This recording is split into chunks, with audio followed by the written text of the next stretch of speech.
ലക്ഷദ്വീപിലെ ഏറ്റവും ചെറുതും കേവലം 105 കുടുംബങ്ങളിൽ നിന്നായി 300ഓളം പേർ താമസിച്ചു വരികയും ചെയ്യുന്ന ബിത്ര ദ്വീപിനെ സൈനിക ബേസ് ആക്കുവാനുള്ള പ്രദേശവാസികളുടെ ഭൂമി കണ്ടുകെട്ടി ഇതിൻ്റെ പേരിൽ കുടിയൊഴിപ്പിക്കുവാനുമുള്ള ലക്ഷദ്വീപ് ഭരണകൂടത്തിൻ്റെയും കേന്ദ്ര സർക്കാരിൻ്റെയും നീക്കങ്ങൾക്കെതിരെ ശക്തമായ പ്രതിഷേധമാണ് ദ്വീപ് സമൂഹത്തിൽ നിന്നും ഉയർന്നുകൊണ്ടിരിക്കുന്നത്.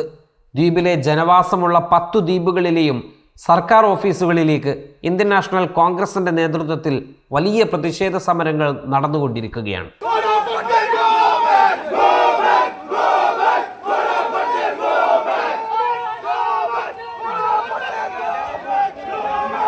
ഇക്കഴിഞ്ഞ ജൂലൈ 11 പുറപ്പെടുവിച്ച സർക്കാർ വിജ്ഞാപനത്തിലാണ് ബിത്ര ദ്വീപിന്റെ മുഴുവൻ ഭൂപ്രദേശവും ഏറ്റെടുത്ത് കേന്ദ്ര പ്രതിരോധ തന്ത്രപരമായ ഏജൻസികൾക്ക് കൈമാറുവാനുള്ള റവന്യൂ വകുപ്പിന്റെ ഉത്തരവ് പുറത്തിറങ്ങുന്നത്.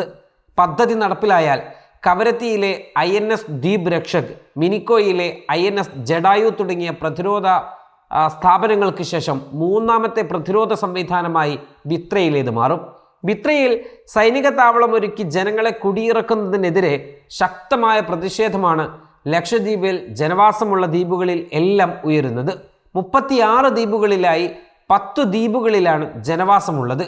പ്രതിരോധ ആവശ്യത്തിന് ജനവാസമില്ലാത്ത ദ്വീപുകൾ തിരഞ്ഞെടുക്കാം എന്നിരിക്കെ ജനങ്ങളെ കുടിയിറക്കിക്കൊണ്ടുള്ള തീരുമാനം അംഗീകരിക്കില്ല എന്നാണ് ദ്വീപവാസികൾ വ്യക്തമാക്കുന്നത്. ആഹ്വാനത്തോടുകൂടി ഈ പരിപാടിക്ക് എല്ലാവിധ ആശംസകളും നേർന്നുകൊണ്ട് ഞാൻ എന്റെ വാക്കുകൾ ഉപസംഹരിക്കുന്നു. ജയ് ഹിന്ദ്, ജയ് കോൺഗ്രസ്. നേരത്തെയും പണ്ടാരം ഭൂമി വിഷയത്തിൽ കേന്ദ്ര സർക്കാർ ഉദ്യോഗസ്ഥരും ലക്ഷദ്വീപ് നിവാസികളും പരസ്പരം ഏറ്റുമുട്ടിയതാണ്. ലക്ഷദ്വീപ് അഡ്മിനിസ്ട്രേറ്റർ ഖോഡ പട്ടേൽ ചുമതല ഏറ്റെടുത്ത ശേഷമാണ് ദ്വീപിനെതിരെ നിരന്തരം നീക്കങ്ങൾ നടക്കുന്നത്. ഇത് ദ്വീപ് നിവാസികളിൽ കടുത്ത അമർഷമുളവാക്കുന്നുമുണ്ട്. ബിത്ര കുടിയൊഴിപ്പിക്കുവാനുള്ള നീക്കത്തിനെതിരെ ശക്തമായ പ്രതിഷേധമാണ് ദ്വീപിലുടനീളം നടന്നുകൊണ്ടിരിക്കുന്നത്. ലക്ഷദ്വീപിലെ 10 മുത്തുമണികളിൽ ഒന്നാണ് ബിത്ര. ആ ബിത്ര എക്കാലവും ലക്ഷദ്വീപിന്റെ ഭാഗമായി തുടരും. ഇന്ത്യൻ നാഷണൽ കോൺഗ്രസിന്റെ ആയുസ്സുള്ള കാലത്തോളം ലക്ഷദ്വീപിന്റെ നേതാവ് ഹംദുല്ലാ സൈസായി പറഞ്ഞ പോലെ നമ്മളെല്ലാവരും ബിത്ര ജനങ്ങളോടൊപ്പമാണ്. ബിത്ര ലക്ഷദ്വീപിന്റെ ഭാഗമായി എന്നും തുടരും. ലക്ഷദ്വീപ് MP ഹംദുല്ലാ സയ്യിദ് സർക്കാരിന്റെ നടപടിയെ രൂക്ഷമായ ഭാഷയിൽ വിമർശിച്ച് രംഗത്ത് വന്നിട്ടുണ്ട്.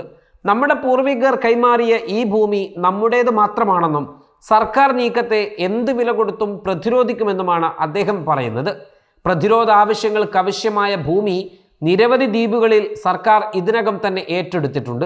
പതിറ്റാണ്ടുകളായി സ്ഥിരം ജനസംഖ്യയുള്ള ബിത്രയെ ഈ ബദലുകളൊന്നും പരിഗണിക്കാതെ ലക്ഷ്യമിടുന്നത് പൂർണ്ണമായും അംഗീകരിക്കാനാവില്ല എന്നാണ് അദ്ദേഹം പറയുന്നത്.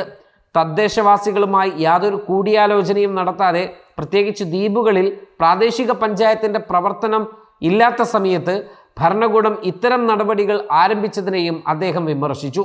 ഈ ഏകപക്ഷീയമായ നടപടി ജനാധിപത്യ സംവിധാനത്തെ ദുർബലപ്പെടുത്തുകയും പൗരന്മാർക്ക് ഉറപ്പു നൽകുന്ന ഭരണഘടനാപരമായ അവകാശങ്ങൾ ലംഘിക്കുകയും ചെയ്യുന്നതാണ്.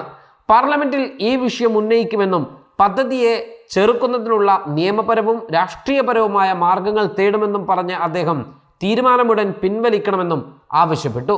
ബിത്ര ദ്വീപ് ഏറ്റെടുക്കുവാനുള്ള വിജ്ഞാപനം പുറപ്പെടുവിച്ച ജൂലൈ 11 മുതൽ 2 മാസത്തിനകം അവിടെ സാമൂഹിക ആഘാത പഠനം നടത്തി അതിലെ കണ്ടെത്തലുകളുടെ കൂടി അടിസ്ഥാനത്തിലായിരിക്കും സർക്കാർ തുടർ നടപടികളുമായി മുന്നോട്ട് പോവുക.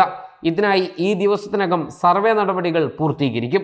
2013 ന്യായമായ നഷ്ടപരിഹാരത്തിനും ഭൂമി ഏറ്റെടുക്കലിനും പുനരധിവാസത്തിലും സുതാര്യതക്കും അവകാശം എന്ന നിയമത്തിലെ പ്രസക്തമായ വ്യവസ്ഥകൾ അനുസരിച്ചായിരിക്കും ഭരണകൂടം ദ്വീപ് ഏറ്റെടുക്കുക എന്നാണ് സൂചന. ഇതിൻ്റെ ഭാഗമായി ഗ്രാമസഭകൾ ഉൾപ്പെടെ എല്ലാ മേഖലകളിലെ ആളുകളുമായും കൂടിയാലോചനകൾ നടത്തും എന്ന് ഉത്തരവിൽ പറയുന്നുണ്ടെങ്കിലും പക്ഷേ അതൊന്നും നടപ്പിലായില്ല എന്നുള്ള പരാതി ദ്വീപുകാർക്കുണ്ട്.